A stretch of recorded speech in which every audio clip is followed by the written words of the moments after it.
कहानी रिक्शे वाला। एक बार एक अमीर आदमी कहीं जा रहा होता है तो उसकी कार खराब हो जाती है। उसका कहीं पहुंचना बहुत ज़रूरी होता है। उसको दूर एक पेड़ के नीचे एक रिक्शा दिखाई देता है। वो उस रिक्शा वाले के पास जाता है। वहां जाकर देखता है कि रिक्शा वाले ने अपने पैर हैंडल के ऊपर रखे होते हैं, पीठ उसकी अपनी सीट पर होती है और सिर जहां सवारी बैठती है उस सीट पर होता है, और वो मज़े से लेटकर गाना गुनगुना रहा होता है। वो अमीर व्यक्ति रिक्शा वाले को ऐसे बैठे हुए देखकर बहुत हैरान होता है कि एक व्यक्ति ऐसे बेआराम जगह में कैसे रह सकता है, कैसे खुश रह सकता है, कैसे गुनगुना सकता है। वो उसको चलने के लिए बोलता है। रिक्शा वाला झट से उठता है और उसे 20 रुपये देने के लिए बोलता है। रास्ते में वो रिक्शा वाला वही गाना गुनगुनाते हुए मज़े से रिक्शा खींचता है। वो अमीर व्यक्ति एक बार फिर हैरान कि व्यक्ति 20 रुपये लेकर इतना खुश कैसे हो सकता है, इतने मज़े से कैसे गुनगुना सकता है। वो थोड़ा ईर्ष्यापूर्ण हो जाता है और रिक्शा वाले को समझने के लिए उसको अपने बंगले में रात को खाने के लिए बुला लेता है। रिक्शा वाला उसके बुलावे को स्वीकार कर लेता है। वो अपने हर नौकर को बोल देता है कि इस रिक्शा वाले को सबसे अच्छा खाना खाने की सुविधा दी जाए। अलग अलग तरह के खाने की सेवा हो जाती है। सूप्स, आइसक्रीम, गुलाब जामुन, सब्जियां, यानी हर चीज़ वहाँ मौजूद थी।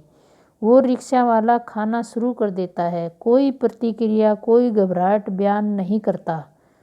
बस वही गाना गुनगुनाते हुए मज़े से वो खाना खाता है। सभी लोगों को ऐसे लगता है कि जैसे रिक्शा वाला ऐसा खाना पहली बार नहीं खा रहा है, पहले भी कई बार खा चुका है। वो अमीर आदमी एक बार फिर हैरान, एक बार फिर ईर्ष्यापूर्ण कि कोई आम आदमी इतने ज़्यादा तरह के व्यंजन देख के कोई भी हैरानी वाली प्रतिक्रिया क्यों नहीं देता, और वैसे कैसे गुनगुना रहा है जैसे रिक्शा में गुनगुना रहा था। यह सब कुछ देखकर अमीर आदमी की ईर्ष्या और बढ़ती है। अब वह रिक्शा वाले को अपने बंगले में कुछ दिन रुकने के लिए बोलता है। रिक्शा वाला हाँ कर देता है। उसको बहुत ज़्यादा इज्जत दी जाती है। कोई उसको जूते पहना रहा होता है तो कोई कोट। एक बैल बजाने से 3-3 नौकर सामने आ जाते हैं। एक बड़ी साइज की टेलीविज़न स्क्रीन पर उसको प्रोग्राम दिखाए जाते हैं और एयर कंडीशनर कमरे में सोने के लिए बोला जाता है। अमीर आदमी नोट करता है कि वो रिक्शा वाला इतना कुछ देखकर भी कुछ प्रतिक्रिया नहीं दे रहा है। वो वैसे ही साधारण चल रहा है जैसे वो रिक्शा में था, वैसे ही है, वैसे ही गाना गुनगुना रहा है जैसे वो रिक्शा में गुनगुना रहा था। अमीर आदमी की ईर्ष्या बढ़ती चली जाती है और वह सोचता है कि अब तो हद ही हो गई है। इसको तो कोई हैरानी नहीं हो रही, इसको कोई फर्क नहीं पड़ रहा। ये वैसे ही खुश है, कोई प्रतिक्रिया ही नहीं दे रहा। अब अमीर आदमी पूछता है, आप खुश हैं ना? वो रिक्शा वाला कहते हैं, जी साहब बिल्कुल खुश हूँ। अमीर आदमी फिर पूछता है, आप आराम में है ना? रिक्शा वाला कहता है, जी बिल्कुल आरामदायक हूँ। अब अमीर आदमी तय करता है कि इसको उसी रिक्शा पर वापस छोड़ दिया जाए। वहाँ जाकर ही इसको इन बेहतरीन चीज़ों का एहसास होगा, क्योंकि वहाँ जाकर ये इन सब बेहतरीन चीज़ों को याद करेगा। अमीर आदमी अपने नौकर को बोलता है कि इसको कह दो कि आपने दिखावे के लिए कह दिया कि आप खुश हो, आप आरामदायक हो, लेकिन साहब समझ गए हैं कि आप खुश नहीं हो, आराम में नहीं हो, इसलिए आपको उसी रिक्शा के पास छोड़ दिया जाएगा। नौकर के ऐसा कहने पर रिक्शा वाला कहता है, ठीक है सर, जैसे आप चाहें, आप जब चाहें। उसे वापस उसी रिक्शा पर छोड़ दिया जाता है जहाँ पर उसका रिक्शा था। अब वो अमीर आदमी अपनी गाड़ी के काले शीशे ऊंचे करके उसे देखता है। रिक्शे वाले ने अपनी सीट उठाई, बैग में से काला सा गंदा सा मैला सा कपड़ा निकाला, रिक्शा को साफ किया, मज़े में बैठ गया और वही गाना गुनगुनाने लगा।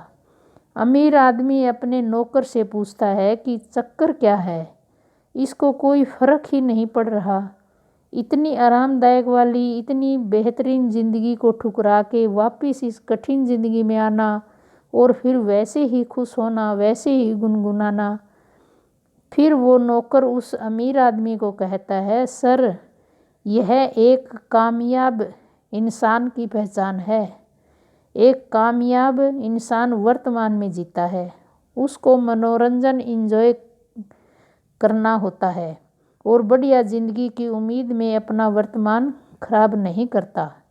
अगर उससे भी बढ़िया ज़िंदगी मिल गई तो उसे भी वेलकम करता है, उसको भी मनोरंजन एंजॉय करता है, उसे भी भोगता है और उस वर्तमान को भी खराब नहीं करता। और अगर ज़िंदगी में दोबारा कोई बुरा दिन देखना पड़े तो भी वो उस वर्तमान को उतने ही खुशी से, उतने ही आनंद से, उतने ही मज़े से भोगता है, मनोरंजन करता है और उसी आनंद में रहता है। कामयाबी आपके खुशी में छुपी है और अच्छे दिनों की उम्मीद में अपने वर्तमान को खराब नहीं करें और न ही कम अच्छे दिनों में ज़्यादा अच्छे दिनों को याद करके अपने वर्तमान को खराब करना है। अगर वीडियो अच्छी लगी तो लाइक करें, शेयर करें, सब्सक्राइब करें ताकि वीडियो की नोटिफिकेशन सबसे पहले आप तक पहुंचे। Thank you.